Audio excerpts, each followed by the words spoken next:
Okay, weather does change, but what do we know about the Coriolis effect?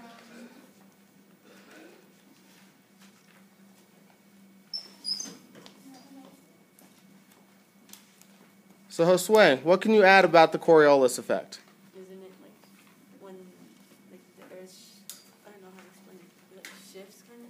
Okay, the Earth is constantly rotating, Yeah, rotating. and then how does that affect free moving objects?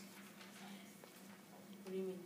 So if the Earth is rotating, Oh yeah, like in the northern hemisphere it goes clockwise, and then in the equator it doesn't move, okay, and then like in the south it goes counterclockwise. nice. So we have these knowable changes on motion, okay?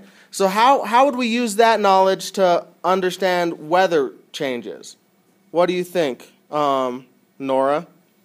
How could we use that? If we know that in the northern hemisphere it's going to move clockwise, could we use that to predict the way weather's going to go? Oh, yeah, I think, yeah. What do you think? How would we add to that?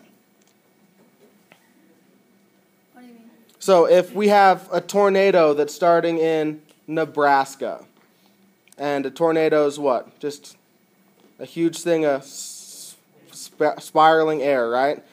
Do we think that tornado is going to move back northwest, or is it going to take a predicted pattern? No, it's going to take a And we know that because of the Coriolis effect, right?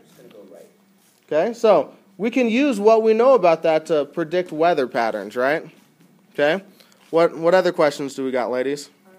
How does this affect the land and sea breezes?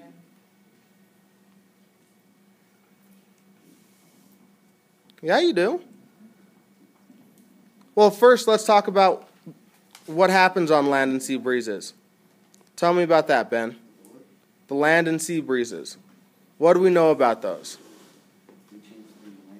Okay, so we have winds blowing out to the sea at one time of the day, and then winds from the sea blowing in towards land at another time of the day.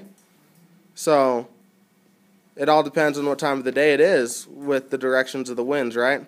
Why is that? Why do we have these change in land and sea breezes? Okay, is it balanced? It's unbalanced?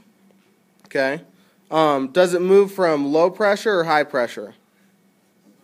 High pressure to what? Okay. Very nice. What other questions do you guys have? Can you give us an example of the Coriolis effect? A plane. Explain that a little bit more, Matt.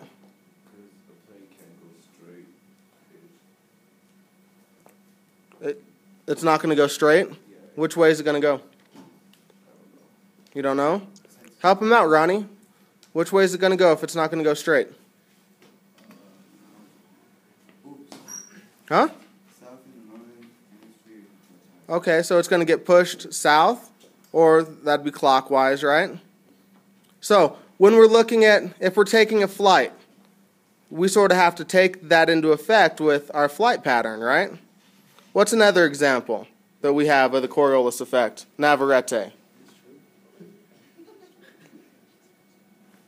What's another example? The Coriolis effect. That video that we watched. What did they do at the equator? I don't know. Help her out, Isaiah. Test it. Mm-hmm. They went to the side of the equator and they got a bucket of water and they hit it, and it didn't move because it was like leveled and equal. And then they went, I think, 20 feet north of the equator, put the toothpick in the bucket and watched it go clockwise. And then they went 20 feet south of the equator, put the toothpick. Nice. Very nice. Okay. Good job.